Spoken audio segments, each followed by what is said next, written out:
Sementara itu pemirsa, Komisi 6 DPR RI memanggil sejumlah pimpinan perusahaan BUMN bidang farmasi terkait perhitungan biaya PCR dan antigen yang menjadi polemik di masyarakat. Ya, di mana dalam rapat dengar pendapat tersebut terungkap banyaknya penyedia yang menyediakan bundling atau paket pemeriksaan membuat harga tes PCR menjadi tinggi.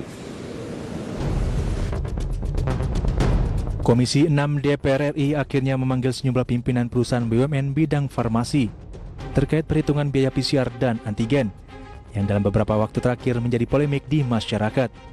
Dalam rapat dengar pendapat dengan Komisi 6 DPR RI, Direktur Utama PT Bio Farma Honisti Basri mengungkapkan penyebab mahalnya biaya tes RT-PCR pada awal pandemi COVID-19. Awal-awal pandemik, harga ini kan sangat bervariasi karena memang tidak ditetapkan oleh pemerintah, Bapak Pimpinan. Ada yang sampai 3,5 juta, ada yang 2,5 juta. Karena kebanyakan dari lab mereka juga membundling servis ini. Tidak hanya murni tes PCR, tapi juga ada fototoraks sebagai contoh. Tapi alhamdulillahnya menurut saya pemerintah kemudian mengambil alih ini, ya, kemudian menetapkan harganya sehingga harganya sekarang bisa kita lihat. Dan menurut kami harga tes PCR yang ada di Indonesia ini adalah yang termurah. Menurut Basri, banyak penyedia yang menyediakan bundling atau paket pemeriksaan membuat harga tes PCR menjadi tinggi. Selain itu, komponen pemeriksaan yang masih impor ikut mempengaruhi harga tes PCR.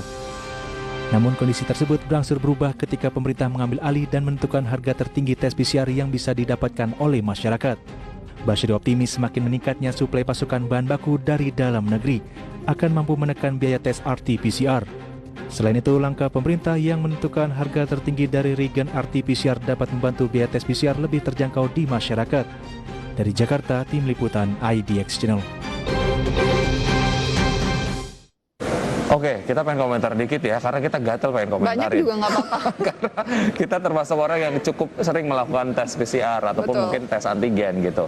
Nah, ini kalaupun memang ternyata ada temuan bahwa banyak penyedia-penyedia jasa pengetesan tes antigen ataupun mungkin PCR yang melakukan banyak bundling, terus apa yang bisa dilakukan terkait itu? Apakah itu dibiarkan bergulir begitu saja tanpa harus diawasi oleh pemerintah atau gimana gitu? Mungkin ini kan lagi diawasi nih sebelumnya gitu. Kenapa dibiarkan bergulir dengan harga dari 1,5 juta, kemudian 900.000, 500.000, sekarang 300.000, semua saya alami. Dan itu kalau dikumpul kan lumayan ya. Jadi itu membuat kita, kalau memang harga wajar 300, kenapa dulu 1,5 juta? Tapi sebenarnya penentuan mengenai harga tes tertinggi itu kan juga ada campur tangan dari regulator kan? Nggak kemudian pihak farmasi sekonyong-konyong menentukan oke, harganya adalah 1,5 juta, karena kan itu berdasarkan approval juga.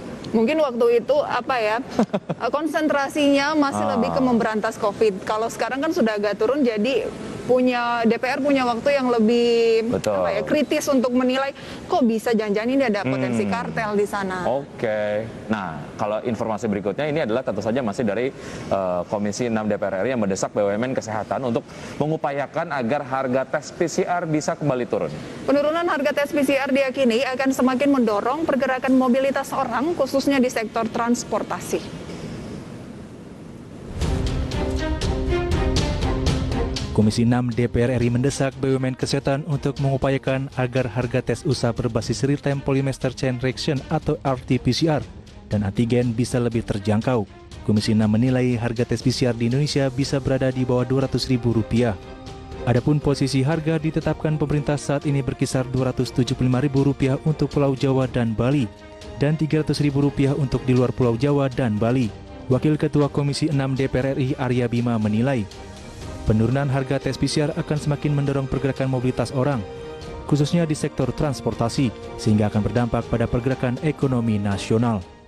Pak Dirut, kurang lebihnya, kalau ini semakin turun, berarti daya beli masyarakat semakin tinggi, berarti pergerakan ekonomi, pergerakan akomodasi, sektor-sektor lain yang butuh adanya PCR ini akan semakin bergerak, Pak. Ini yang kita pikirkan. Selain menekan harga PCR, Komisi 6 juga meminta agar BUMN sektor kesehatan dapat bekerjasama dengan pemerintah pusat dan daerah untuk mendapatkan kebutuhan real jumlah vaksin yang dibutuhkan, serta tepat distribusi, sehingga dapat mendukung target vaksinasi untuk masyarakat yang masuk kriteria wajib vaksinasi. Dari Jakarta, Tim Liputan IDX Channel.